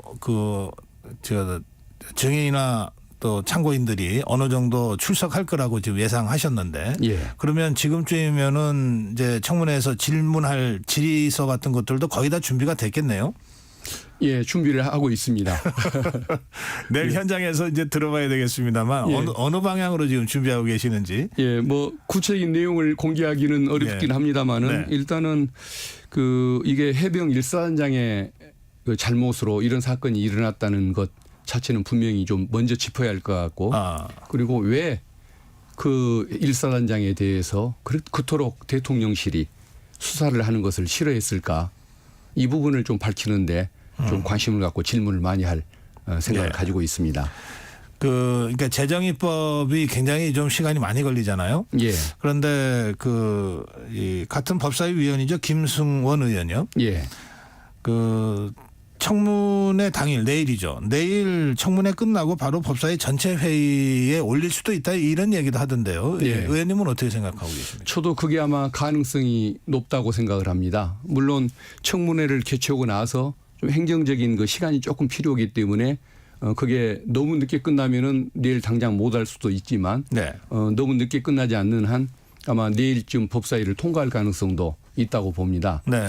아마 왜 이렇게 서두르나 예. 혹시 뭐 부실의 문제는 없을까 걱정하는 시각이 있을 수는 있는데 일단 이게 기본적으로 21대 국회에서 본회의를 통과했던 법안입니다. 그렇기 때문에 이미 심층적인 토의가 한번 있었던 부분이고 네. 또 하나는 이게 7월 19일 날 그 최혜병 사망 1주기가 됩니다. 네. 그러다 보니까 1주기가 다가오도록 이렇게 수사조차 제대로 이루어지지 못하는 이런 상황들, 이것을 극복하기 위해서 뭔가 신속하게 추진해야 한다는 심적인 그런 부담감. 일주기 전에 어떻게든 특검법을 다시 예. 이 국회에서 처리를 해야 되겠다 이런 예. 생각들을 하고 계신다는 그렇습니다. 증거가 산일되는 것들도 빨리 막아야 하는 문제도 있기 때문에 거죠? 네. 조금 마음이 급한 것도 있고, 그다음에 이게 권력형 게이트가 되다 보니까 어떻게든 좀 제대로 대응해야 한다는 그런 심적인 그런 부담감, 어떤 뭐 의지 이런 것들이 반영되다 보니까 네. 속도가 좀 더 빨라지는 그런 측면도 있는 것 같습니다. 그 최상병 일주기와 관련해서는 국민의힘도 지금 수사를 경북경찰청과 공수처가 하고 있잖아요. 예. 그 두 기관에 대해서 일주기 전에 최대한 좀 제대로 수사를 해달라 이렇게 뭐 좀 방문하기도 하고 만나서 요청도 하고 그러더라고요. 예. 그러긴 하는데 예. 이게 지금 우리 지금 대한민국의 권력기관의 현실이 워낙 그 대통령실에 눈치를 많이 보는 지금 모습을 보이고 있지 않습니까? 심지어는 공수처마저도 대통령실 얘기가 나오면 그렇게 열심히 일을 안 한다라는 느낌이 들 정도로 이런 불신이 생기다 보니까 네. 결국은 이제 특검에게 기대할 수밖에 없다는 그런 생각을 갖게 합니다. 예, 알겠습니다. 그런데 특검과 동시에 국정조사 요구서도 냅니까? 예, 그걸 제출했습니다. 예, 제출한 것으로 알고 있습니다. 이걸 병행하는 이유는 뭐죠? 이게 그 할 수 있는 것은 다 한다. 그러니까 할수 있는 건다 진상을 한다. 밝히고 책임자를 처벌하기 위해서 할 수 있는 노력은 민주당은 다 한다라는 기본적인 전제가 깔려 있고, 그다음에 또 하나 그렇게 하는 이유가 그래서는 안 되겠지만 아마 이 특검법에 대해서 또 대통령실이 윤석열 대통령이 거부권을 행사할 가능성이 있지 않습니까? 그리고 또 국힘이 거기에 대해서 제 의결에 동조를 안 해줄 가능성이 있지 않습니까? 네. 그러다 보니까 그 경우를 대비한 그런 예비적인 측면도 함께 있다고 그렇게 생각을 합니다. 예. 이 여당이 지금 원구성에 임하지 않고 있기 때문에 사실 상임위 배분도 안 돼 있는 상태이긴 합니다만, 그래도 국민의힘의 법사위원들이 어떤 사람들이 될 거라는 건 되게 알잖아요. 예. 그 여당의 법사위원 될 사람들하고는 좀 대화가 지금 이루어지고 있습니까? 물밑으로라도? 그거 따로 지금 일단은 출석 자체가 이루어지고 또 네. 위원이 확정이 돼야만 네. 그게 가능한 것일 텐데, 일단 그 국힘 의원님들은 그냥 국회의장께서 일단 강제 배분 형식으로 해놓은 그런 상태이기 때문에 네. 최종적인 멤버인지도 알 수가 없고, 네. 일단 당대당 차원의 협상이 먼저 있어야 할 부분이라서 네. 따로 뭐 법사위원끼리 예정자하고 뭐 토론을 하거나 이런 절차는 아직 뭐 진행할 수가 없는 상황입니다. 이게 어쨌든 원구성이 빨리 마무리가 돼야 이제 정상적으로 상임위가 어쨌든 가동이 되잖아요. 예. 그 추경호 국민의힘 원내대표가 이제 마지막 제안이다 그러면서 1년씩 하자. 이게 이제 21대도 한번 그랬던 적이 있으니까 그 제안을 박찬대 원내대표는 역으로 1년간 대통령이 거부권 행사하지 않는다고 약속하면 검토할 수 있다. 뭐 이렇게 해서 사실상 거부를 했는데, 그건 어떻게 보십니까, 의원님은? 저게 민주당이 양보를 못하는 것에 대해서 국힘 지지자분들은 사실은 불만이 충분히 느낄 수 있을 겁니다. 왜 민주당이 꼭 운영위원회, 과방위원회, 법사위원회를 그렇게 위원장 자리를 가져가려고 하는가? 민주당 입장에서 이걸 생각을 해보면 예. 국힘이 지난 21대 국회에서 그 어떤 민생 입법이라든가 국민이 요구하는 법률안에 대해서 상정조차 않거나 또 의결을 피하는 방식으로 계속 입법을 방해했었습니다. 그리고 운영위원회, 국회의원들이라고 한다면 운영위원회 의원들이 그 어떤 대통령실의 잘못을 견제를 하고 추궁하는 역할을 할 수가 있었어야 했는데 계속 대통령실을 옹호하고 비호하는 입장을 취해왔습니다. 네. 그러다 보니까 그에 대한 당연히 불신이 있는 것이고, 또 그런 모습이 국회의원들의 어떤 판단을 넘어서 국민들이 그 부분에 대한 문제점을 느끼고 민주당이 제대로 힘을 갖고 싸우도록 이번에 총심에서 민의로 보여줬지 않습니까? 이번에 민주당이 압도적으로 승리를 했는데 우리 헌정사상 야당이 단독으로 과반을 넘긴 것은 이번이 처음이라고 합니다. 그만큼 어떤 그 정권 그 견제와 그다음에 야당이 제도로 싸우기를 요구하는 국민적인 목소리가 높다 보니까 그 총선의 민의를 받으려고 한다면 민주당 입장에서는 그 입법 문제, 네. 대통령실 견제 문제를 위해서 운영위원장 그리고 법사위원장 자리를 양보할 수가 없는 그런 입장인 거죠. 그래서 네. 이것은 뭐 민주당의 욕심이 아니고 총선의 민의다, 국민의 뜻이다라고 저희들은 그걸 믿고 있습니다. 네. 그렇기 때문에 양보할 수가 없는 것이죠.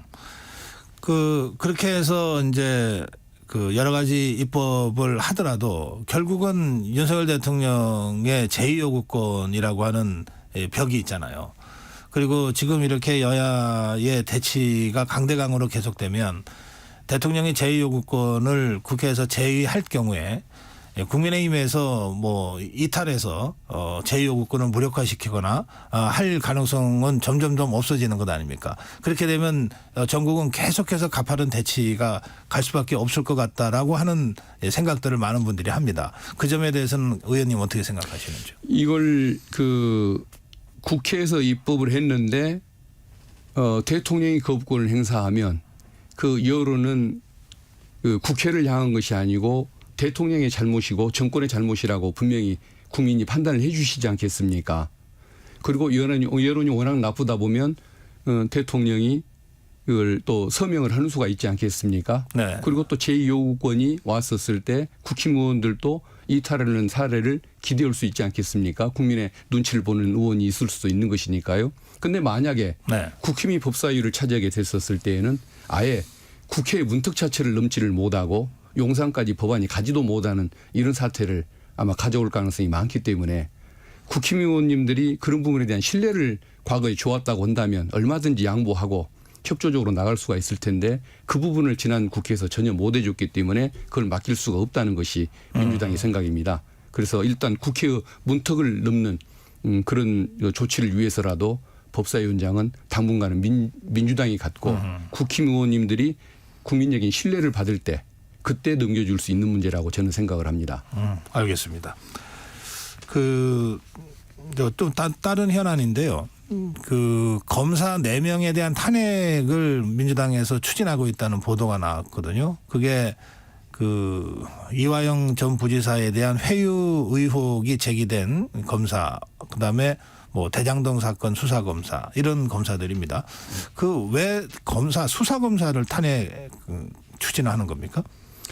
아마 저는 이제 그 부분에 대해서는 먼저 드릴 말씀이 예. 그런 의견을 제기하는 분들도 있는데 네. 아직 이것을 공식적인 의제로 아직 민주당이 당론은 택하거나, 아니고요. 예, 예. 당론으로 정하거나 의결을 하거나 그런 것은 아니라는 점을 일단 먼저 말씀을 드립니다. 네. 그 점을 먼저 말씀드리고 다만 왜 검사 탄핵 얘기가 이렇게 자꾸 나오는 것일까? 그건 저도 참 마음이 아픈 측면이 있는데 지금 그 검사들이 과거에 보면은 그 과잉 수사를 한 경우가 있습니다. 네. 또 편파 수사를 한 적이 있습니다. 그것 때문에 비판들을 많이 받긴 받았는데 그때는 그래도 조금 나름의 기본적인 자존심이나 명예감이 있어서 지나친 일을 못했던 측면이 있거든요. 그러니까 조금 잘못을 하더라도 국민에게 설명이 가능한 정도의 그런 논리나 명분을 제기할 수는 있었는데 지금은 그거를 못하지 않습니까? 야당 대표를 상대로 3년 동안 수사를 하고 이제 또 뭔가 더 수사를 하겠다고 지금 뭐 정자동 사건 또 수사를 착수한다고 하지 또 야당 대표 부인의 법인카드 사용 문제를 수사하겠다고 3년째 수사를 하다가 그걸 수사팀 또 보강한다고 실제 나는 거기 진실일까 믿기지는 않지만 12명의 검사들이 그 팀에 소속돼 있다는 얘기까지 들릴 정도입니다.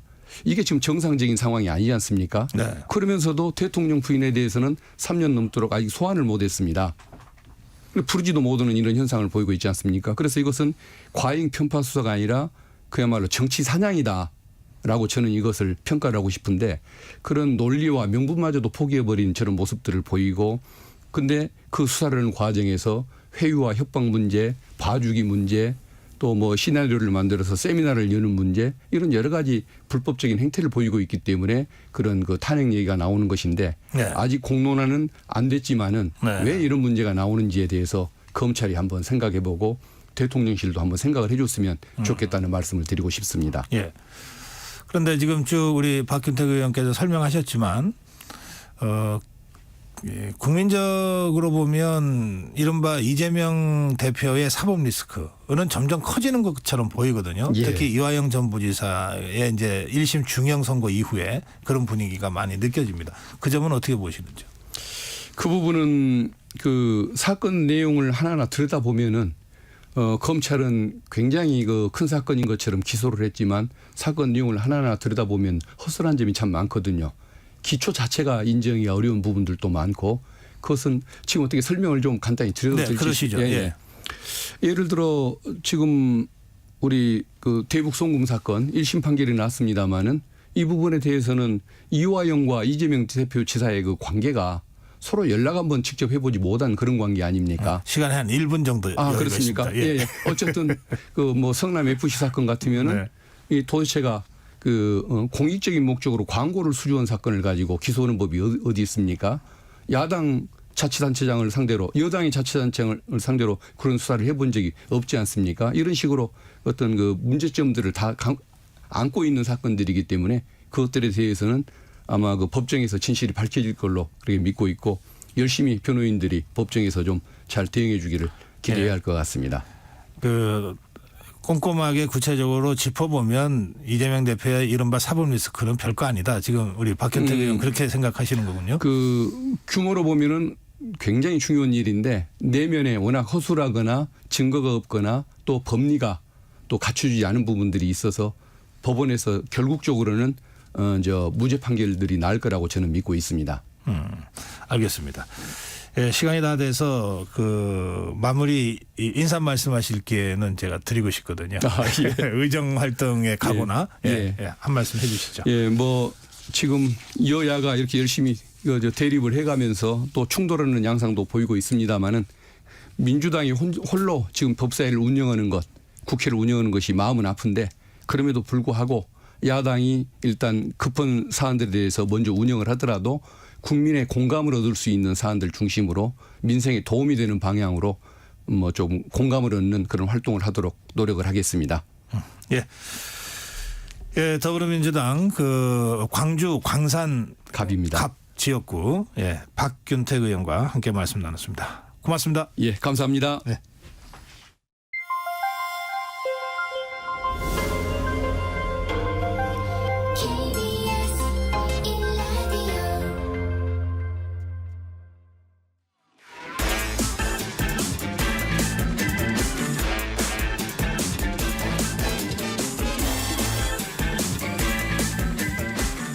한 번 더 뉴스입니다. 한국경제신문 최영창 기자입니다. 어서 오세요. 예, 안녕하세요.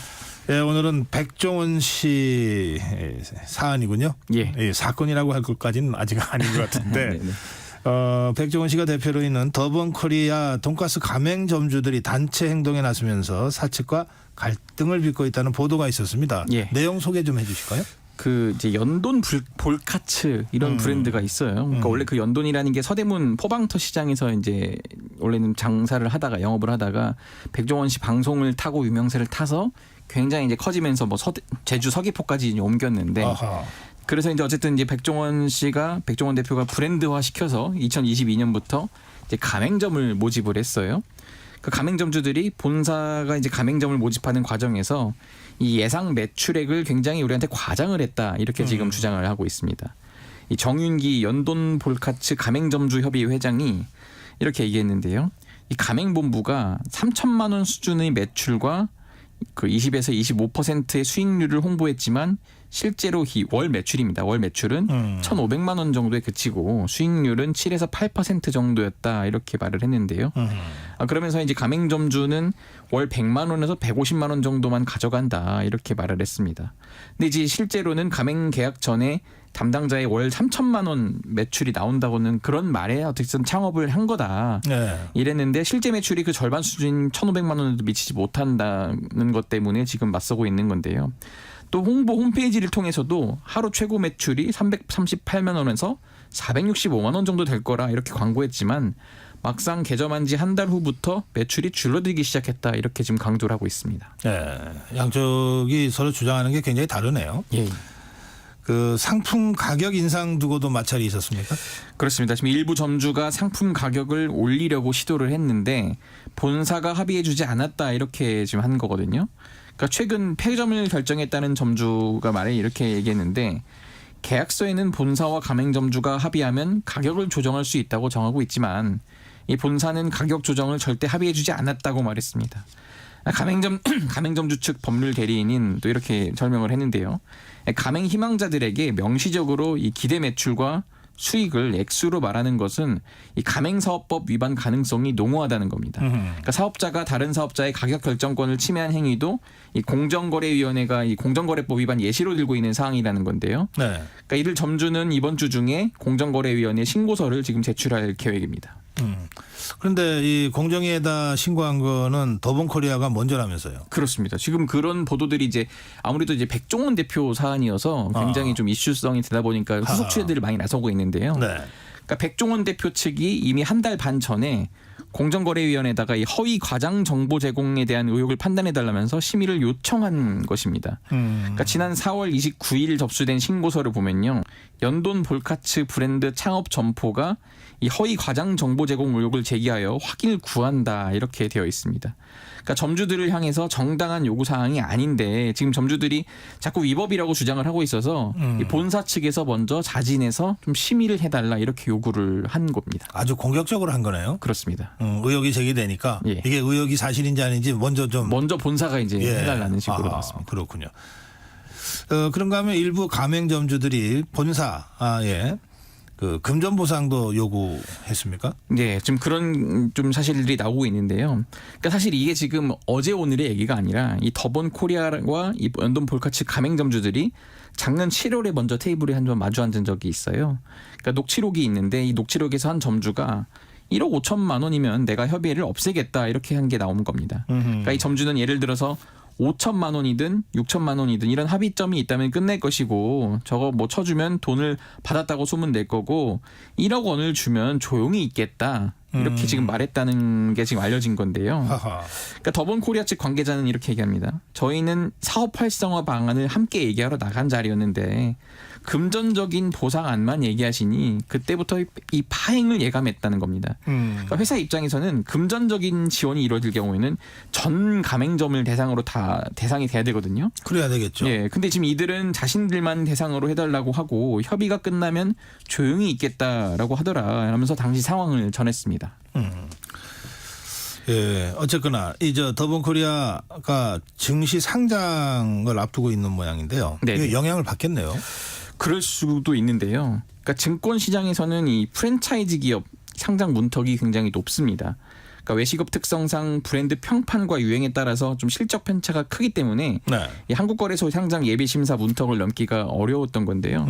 이 가맹점 유통 마진에 의존하는 이 외식 프랜차이즈 업체는 또 수익성 개선이 좀 쉽지 않아요. 그래서 이제 투자자들도 투자 기피 종목이다 이렇게 좀 판단을 하고 있는데, 그러니까 수익을 개선하기 위해서는 납품 단가를 올려야 되고 이 경우에 이제 가맹점 반발 또 이탈 이렇게 겪거든요. 그럼 반대로 제품 가격을 인상하면 또 소비자가 외면을 할 수밖에 없죠. 근데 더본코리아가 사실 2018년쯤에 3천억 원 이런 그 몸값에 상장을 준비한 적이 있는데 네. 실적이 정체돼서 한 차례 중단한 바 있거든요.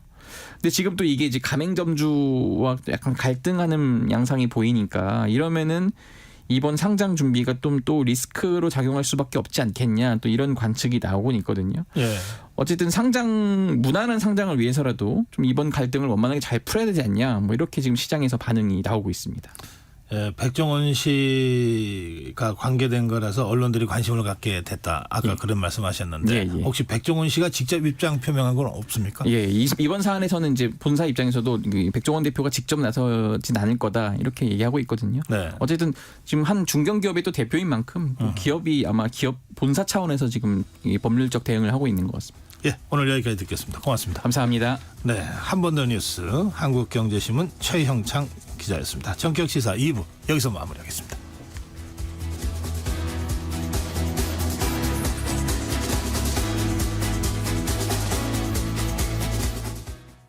잠시 후 8시 반부터 일부 지역국에서는 해당 지역 방송을 보내드립니다.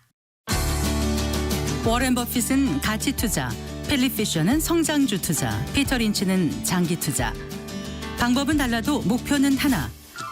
성기영의 경제쇼가 성공의 길로 안내합니다. 깊이 있게, 명쾌하게, 지금 이 시대 경제에 관한 모든 것을 알려드립니다. 평일 오후 4시 5분 성기영의 경제쇼와 함께하십시오.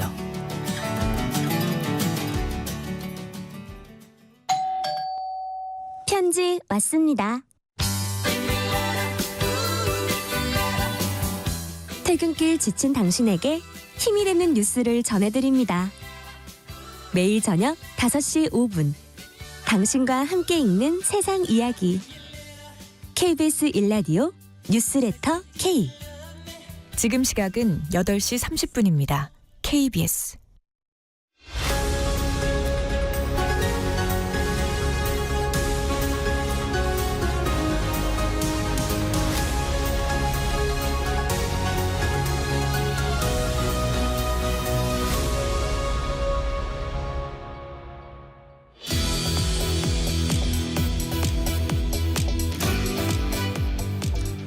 네, 1993년부터 그 아시아 태평양 아태 경제 협력체 정상회의가 매년 열리고 있습니다.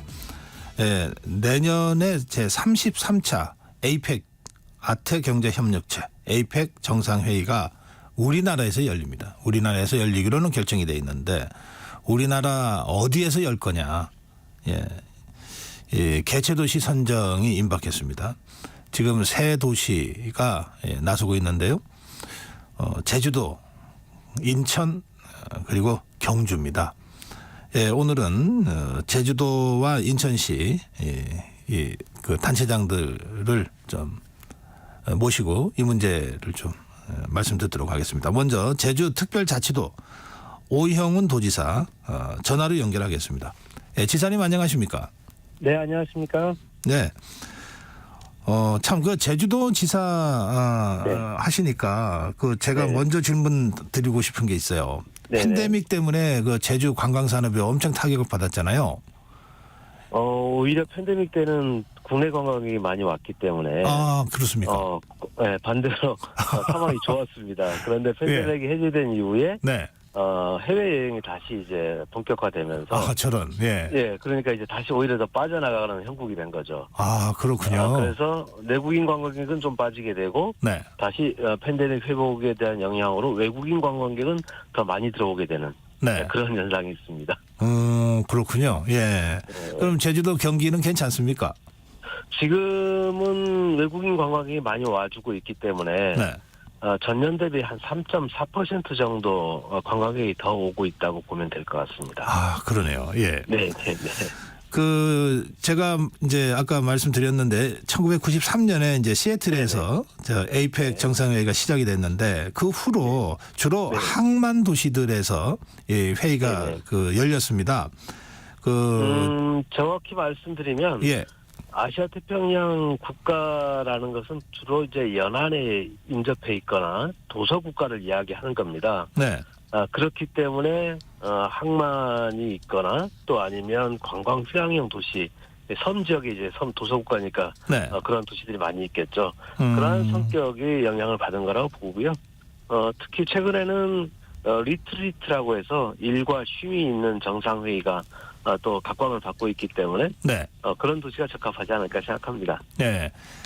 만약에 이 내년 에이펙 회의가 제주도에서 열리는 걸로 결정이 되면 네네. 그 이 회의 전후에서 몇 명이나 제주도를 찾게 되는 겁니까?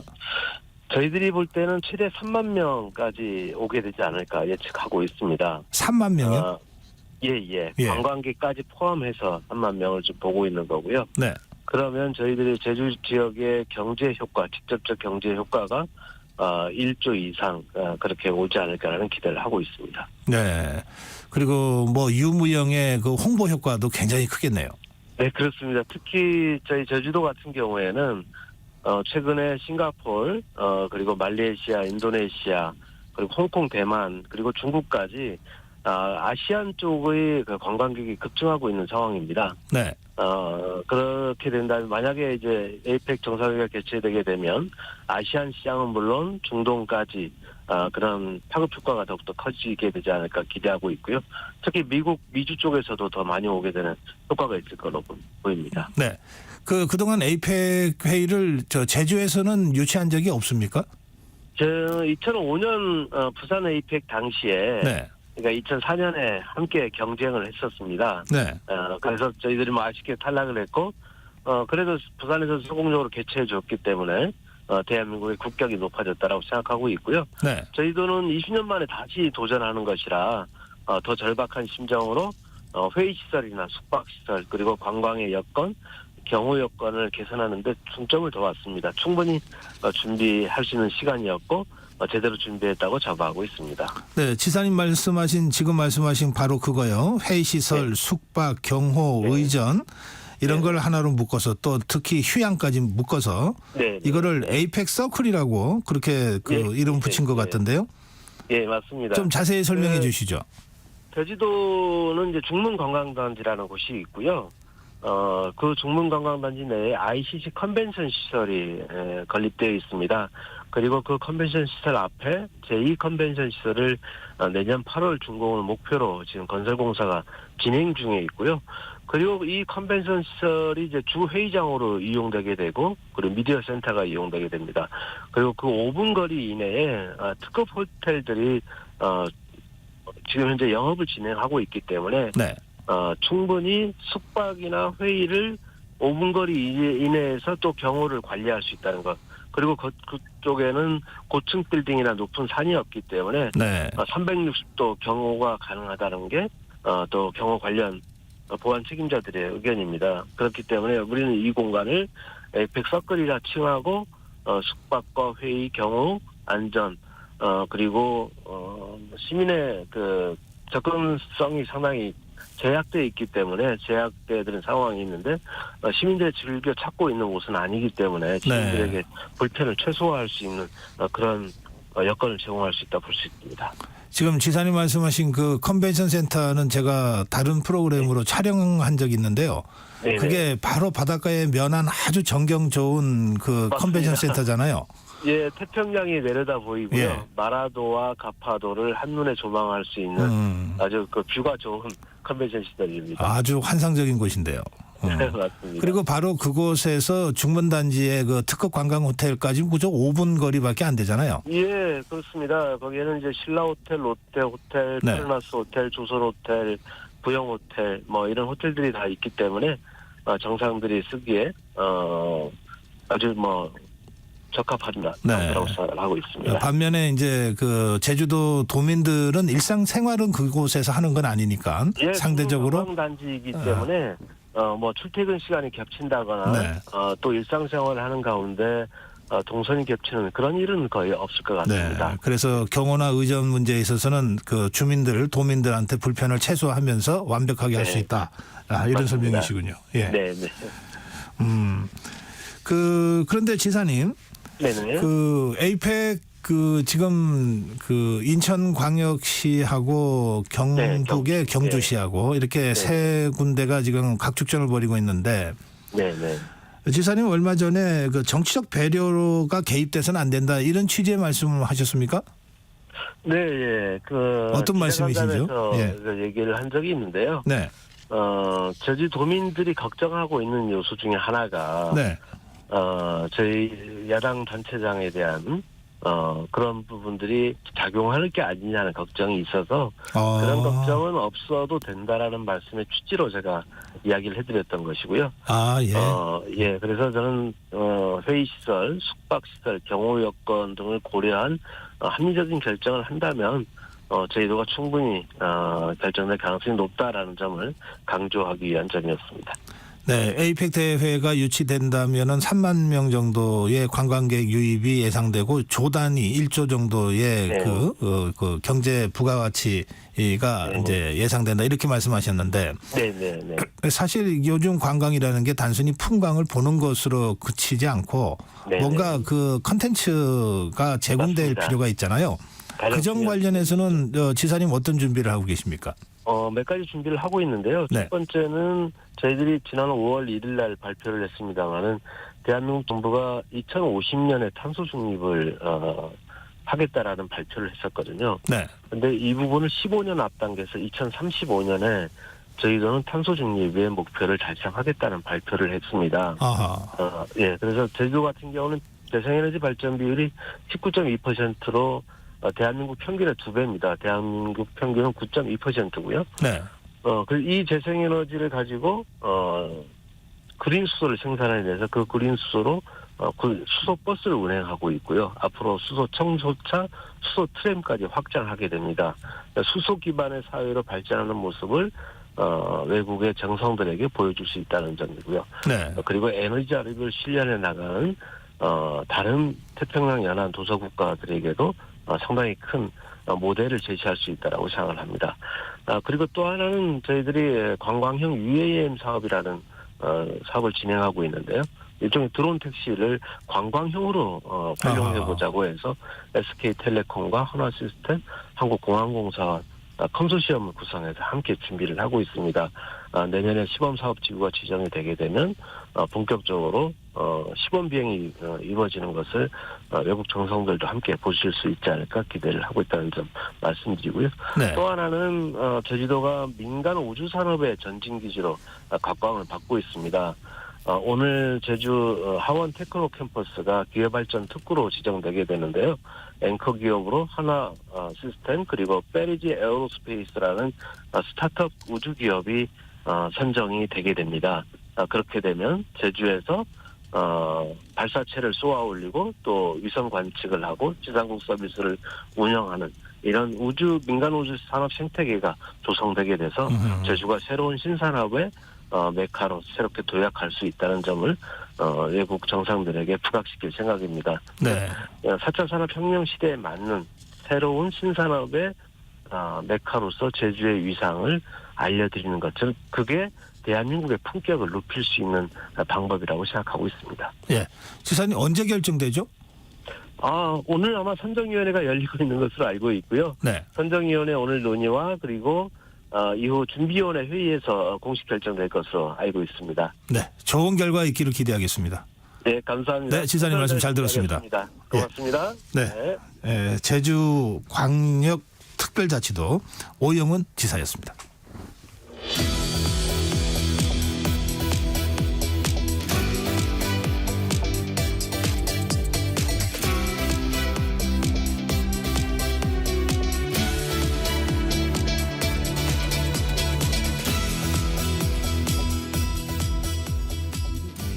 자, 들어갑니다. 네. 조금 전에 제주광역자치도 오영훈 지사와 에이펙 정상회의 유치 말씀 드렸는데 인천광역시도 이 에이펙 정상회의 유치를 위해서 지금 총력전을 펼치고 있습니다. 인천광역시 유정복 시장님 직접 스튜디오에 나오셨습니다. 어서 오세요, 시장님. 네, 안녕하세요. 예. 조금 전에 우리 오영훈 제주도지사 말씀 밖에서 들으셨나요? 네, 밖에서 들었습니다. 예, 왜 인천입니까? 우선은 어떤 일을 함에 있어서 국가나 지방 정부가 가져야 될 기본적인 원칙이 있을 겁니다. 왜 그 일을 하느냐. 네. 그리고 그 일을 통해서 어떤 성과를 낼 것이냐. 이것이 본질적인 가치며 목표 아니겠습니까? 그런데 이 에이펙은 아시다시피 우리나라를 비롯해서 미국, 일본, 중국, 러시아 같은 세계의 큰 국가들, 아시아 태평양 경제협력체고 이게 인구로 보면 전 세계 인구의 40%고 경제 규모로 보면 전 세계 60%에 해당되는 매우 중요한 세계 최대 경제협력체인 만큼 이 에이펙을 통해서 대한민국을 알리고 경쟁력을 갖추기 위한 그 목표가 분명해야 되지 않겠습니까? 네. 그 부분은 단연 인천이다 하는 것은 뭐 제가 분명히 말씀을 드리고 또 인정하지 않을 수가 없을 겁니다. 네. 그래서 이제 인천이 유치전에 나서게 된 겁니다. 네. 바로 그렇기 때문에 인천이다. 좀 자세하게 설명을 해 주시죠. 지금 말씀드린 대로 에이펙을 성공적으로 치러야 어렵죠. 네. 왜냐하면 이 중요한 행사가 잘못 그르치게 되면은 이 국격의 문제가 되고 또 우리 목표를 이루지 못하게 되는 거 아닙니까? 그러면 이런 에이펙 정상회의를 치는 데서 가장 기본적인 요소는 역시 회의장이나 숙소나 네. 공항이나 안전 문제나 이런 문제 아닙니까? 네. 그러면 인천은 이거는 뭐 수치가 나와 있는 거기 때문에 에이펙 정상회의를 치르기에 아주 완벽한 시설을 갖추고 있다. 즉 송도 컨벤시아에는 네. 2만 5천 제곱미터, 즉 이건 다른 도시하고는 비교가 안 되는 이런 규모를 회의장을 갖고 있고 이 한 지붕 아래서 정상회의, 강요회의 또 기타 전문가의 미디어 센터가 동시에 이 안에서 일을 볼 수 있도록 아하, 돼 있고 예. 그다음에 숙소 문제가 또 중요하죠. 이 세계적인 정상들이 와서 묵을 수 있는 프레지던셜 스윗룸이 인천은 39개를 갖고 있습니다. 손색이 없습니다. 네. 그리고 무엇보다도 세계적인 인천국제공항은 이건 뭐 더 비교할 문제가 아니죠. 네. 정상들만 오는 게 아니라 약 6천여 명의 뭐 정부 관계자, 강요, 그다음에 경제인들이 오는데 이들을 안전하게 문제 없이 한국에 와서 활동을 할 수 있도록 하는 것은 뭐 단연코 인천공항을 얘기하지 않을 수가 없는 것이고 네. 또 이것뿐만이 아니라 경호 그다음에 각종 자연재해로부터의 안전성 이런 문제에 대해서는 비교 불가능한 경쟁력을 갖고 있다. 이것은 네, 명확한 사실입니다. 그래서 이제 다른 도시도 나름대로 강점을 뭐 주장하겠습니다만 예. 예를 들어서 어떤 회사에서 사원을 채용하고 학교에서 신입생을 선발할 때 그래도 학업은 할 수 있다. 회사에 들어서 일은 할 수 있다. 이거 갖고선 선발하지 않지 않습니까? 가장 우수한 자원을 에이스를 뽑아야만 회사가 되고 학교가 발전하듯이 이런 명확한 이런 인프라를 갖고 있다 하는 것이 이제 뭐 비교 불가능한 강점이고요. 그래서 다른 데처럼 뭐 지금 뭐 숙소를 리모델링을 해서 확장을 하겠다. 회의장을 지금부터 신축하겠다. 이거는 정말 그 조금은 이 에이펙 정상회의가 갖고 있는 목표를 달성하는 데 있어서 일방적인 그 어떤 알겠습니다. 주장일 뿐이지 현실성은 매우 떨어지는 얘기 아니겠습니까? 지금 송도 컨벤션 센터가 그 바닷가 쪽에 있습니까? 송도는 아시다시피 바다를 매립해서 한 지역이고 바로 인접해서는 당연히 바다가 있게 되고 네. 또 이것을 통해서 대한민국이 어떻게 발전해 왔나를 보여주는 것이 감동인 겁니다. 네. 에이펙은 경제협력체입니다. 즉 경제협력을 목표로 하는 회의지 이게 문화관광도 아니고 다른 환경 뭐 컨퍼런스도 아닙니다. 그래서 이 국가들이 어떻게 대한민국이 이렇게 발전할 수가 있었나 이 보고 감동을 받게 되고 그래서 앞으로 대한민국과 경제협력을 강화하고 무역 투자를 해야 되겠다. 이것이 바로 본질적인 목표이거든요. 네, 그게 인천 그 국제공항이요 하고 인천 그 송도 컨벤션 센터하고는 거리가 어느 정도 됩니까? 뭐 고 박사님도 아시겠지만은 공항에서부터 송도 컨벤시아까지는 20분이 됩니다. 그렇게 그렇습니다. 가깝습니까? 인천 대교만 건너면 바로 바다 위에 다리 놓여져 있는 그 인천대교. 네네. 인천대교만 건너면 바로 송도 컨벤시아에 도달하게 되고 그래서 이 문제도 경호와 안전에 있어서 거의 완벽하다는 것이죠. 다른 시가지를 통과하거나 그러지도 않을 뿐더러 무엇보다도 정상을 비롯해서 많은 분들은 사실 시간의 문제 접근성의 문제 그리고 안전의 문제를 중시하지 않을 수 없고 또 하나 강점이 있습니다.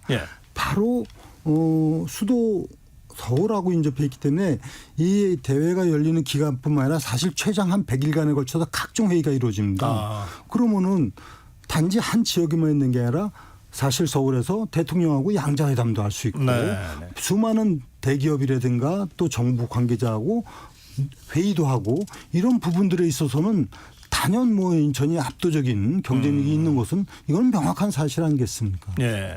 근데 이제 일각에서는 이제 지역균형 발전이라고 하는 이슈 이제 문제 관점을 가지고 좀 얘기를 하는데 그 문제는 어떻게 보세요? 네, 뭐 지역균형 발전 중요합니다. 근데 제가 말씀드린 대로 이런 국가 대사를 치름에 있어서는 그 일을 하는 목적과 계획에 맞추어서 일을 그르치지 않을 수 있는 즉 문제 없이 완벽하게 할 수 있는 데가 우선 고려가 돼야 되고 네. 또 이것을 통해서 어떤 대한민국의 모습을 보여주고 어떤 성과를 내는 데 목표가 있는 겁니다. 균형 발전이라고 하는 어떻게 보면 국내 정치 논리가 있죠. 그 부분도 제가 뭐 그걸 무시하겠습니까?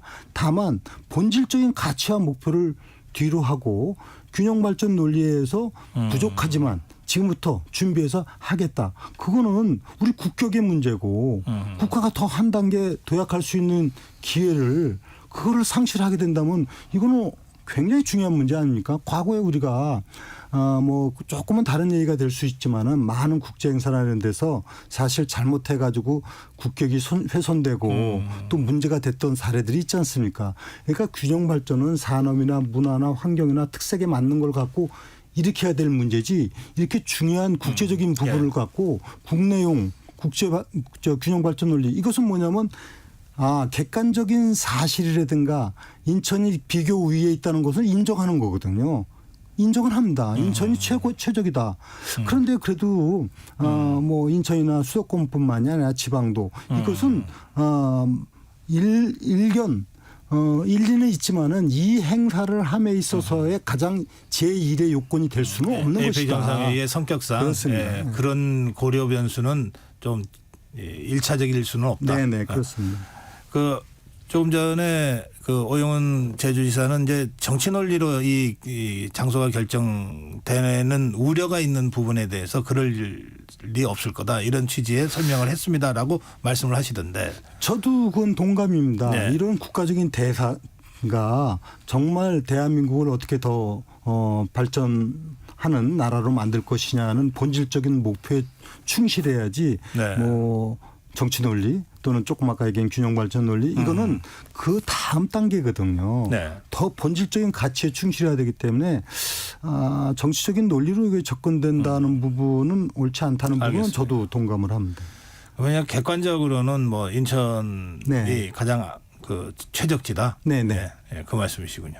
그 부분에 대해서는 뭐 상대 도시들도 인정을 하기 때문에 예. 뭐 균형 발전 얘기를 하게 되고 또 자신의 강점을 강조하는 부분이 있을 수 있지만은 좀 더 냉정함을 갖고 그러면 본다면 네.